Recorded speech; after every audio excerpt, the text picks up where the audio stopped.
અવાજ નો આવ્યો. બોલો ખોડિયાર માત કી જય.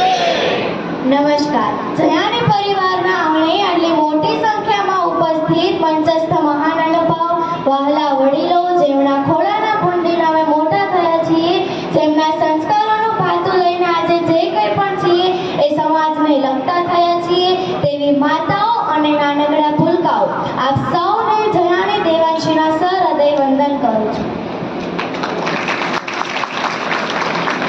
તો આજે હું તમને માતા અને પિતા વિશે કંઈક કહેવા માંગુ છું. માત પિતાનો ન કરો ધિકાર, ગણિત છે તેમનો ઉપકાર. માત પિતાનો ન કરો ધિકાર, ગણિત છે તેમનો ઉપકાર. મિત્રો, ભગવાનને ભજવાથી માં મળી શકતી નથી, પરંતુ માને ભજવાથી ભગવાન અવશ્ય મળે છે. પ્રસ્તુતિની અસહ્ય વેદનાને સહન કરીને જન્મ આપનાર માતા અને આપણું પાલન પોષણ કરનાર પિતાજી, એ બંનેનો આપણા ઉપર મહાન ઉપકાર હોય છે. શાસ્ત્રોમાં જણાવેલ છે કે આપણી ચામડીના જોડા કરી આપે, શ્રવણ બનીને આખી જિંદગી ખંભે ઉચકીને ચાલે, 32 પકવાન અને 36 ફરસાણ આથી પણ સારું કરીને જે લાભ મળે છે એક માતાની ભક્તિથી મળે છે. બોલો, આ મા બાપને કેમ ભૂલાય?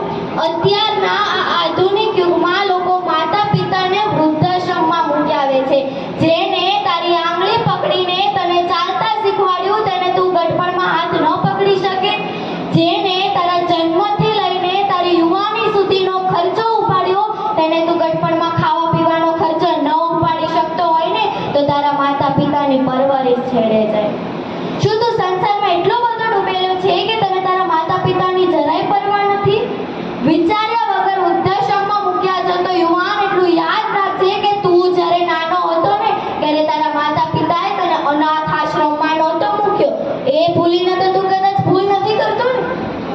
સરસવના દાણા જેટલી પેટમાં રહેલી પથરી જો તને ત્રાહી માં પોકા રાખતી હોય, તેટલું યાદ રાખજે કે 2 કિલો અને 9 મહિના સુધી તારી માં તને પેટમાં લઈને કેમ ફરી હશે?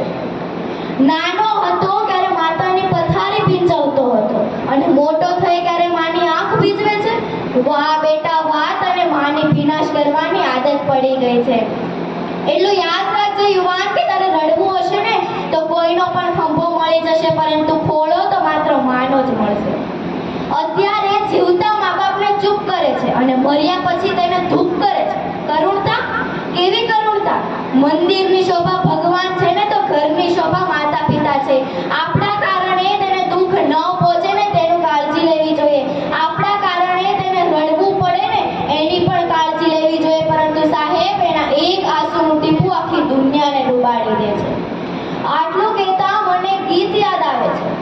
હતો સુતો પારણે પુત્ર નાનો,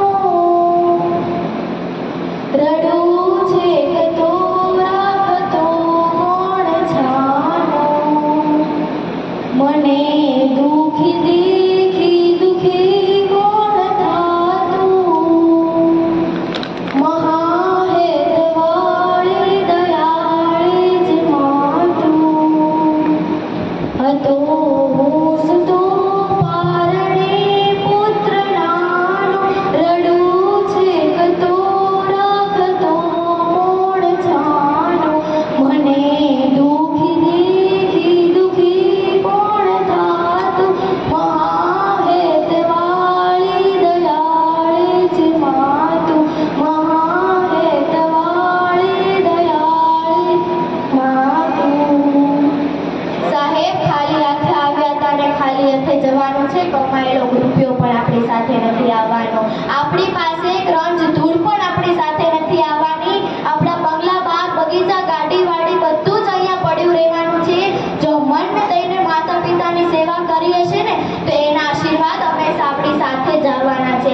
જો માતા પિતા અને કુળદેવી માતાનો સાથ આપણા સર ઉપર હોય ને, તો કોઈ પણ કામ અસફળ નથી થવાનું, તે હંમેશા સફળ જ થવાનું છે. માથી મોટું કોઈ નહીં, ભલે ને હોય જળધર કે જગદીશ, સૌ કોઈ નમાવે શીશ ખોડિયાર આગળ આવે. જ્યાં સુધી આપણા માતા પિતા આપણી પાસે હોય ને, ત્યારે તેની ખબર નથી પડતી, પરંતુ જ્યારે આપણે તેનાથી દૂર જઈએ છીએ ને, ત્યારે તેની ખબર પડે છે. તમે મોટા થઈને કંઈ ન બની શકો ને તો ચાલશે, પરંતુ એક દીકરા કે દીકરી બનીને તો જરૂર બતાવજો. નથી તમન્ના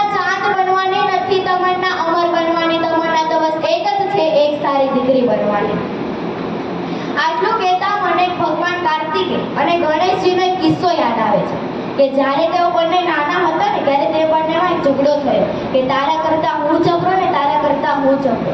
ત્યારે વચ્ચે નારદજી આવ્યા અને કહ્યું કે આ ખબર નહીં પડે કે તમારા બંનેમાંથી કોણ જબરું. આપણે એક સ્પર્ધા રાખી કે જે પણ સૌથી પહેલા 68 તીર્થધામની યાત્રા કરીને આવશે એ તમારા બંનેમાંથી જબરો. એટલે કાર્તિકેય તો પાતળા હતા ને તો વાયુ વેગે માતા પિતાને પ્રણામ કરીને 68 તીર્થધામની યાત્રાએ વહી ગયા. પરંતુ ગણેશજી તો મોટા અને જાડા હતા, એ કઈ રીતે 68 તીર્થધામની યાત્રા કરી શકે? તેઓને વિચાર આવ્યો કે હું માતા પાર્વતી અને ભગવાન શંકર એ બંનેને એક સ્થાને બેસાડી દીધા અને બોલતા ગયા અને ફરતા ગયા કે માતૃદેવો ભવ પિતૃદેવો ભવ, માતૃદેવો ભવ પિતૃદેવ. એવી રીતે ફરતા ગયા અને બોલતા ગયા અને તેઓએ 68 વાર ફર્યા અને તેની 68 તીર્થધામની યાત્રા પૂર્ણ થઈ. જો ભગવાન ગણેશજી પોતાના માતા પિતાને ભગવાન તીર્થકરનો દરજ્જો દઈ શકતા હોય તો આપણે તો એક સામાન્ય માનવી છીએ. આપણે પણ આપણા માતા પિતાને ભગવાનથી પણ ઊંચો દરજ્જો કેમ ન દઈ શકીએ? અહંકાર નહીં પણ હદથી પણ વધારે વિશ્વાસ છે મારી માં ખોડિયાર પર. મને અહીંયા સ્પીચ બોલવાનો મોકો મળ્યો તેથી હું તમામ આગેવાનોને હું દિલથી આભાર માનું છું અને આપ સૌએ મારી સ્પીચ ધ્યાનપૂર્વક સાંભળી તેનો હું દિલથી આભાર માનું છું. Thank you. જય હિન્દ, જય ભારત. ખૂબ સરસ બેટા. 2 જ મિનિટ.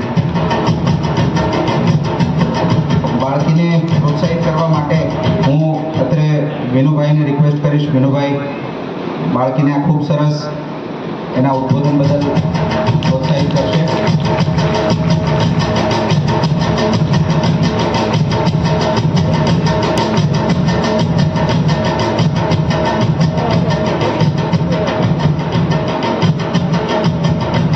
આપણી સમક્ષ આપણા મહેમાન શ્રી એવા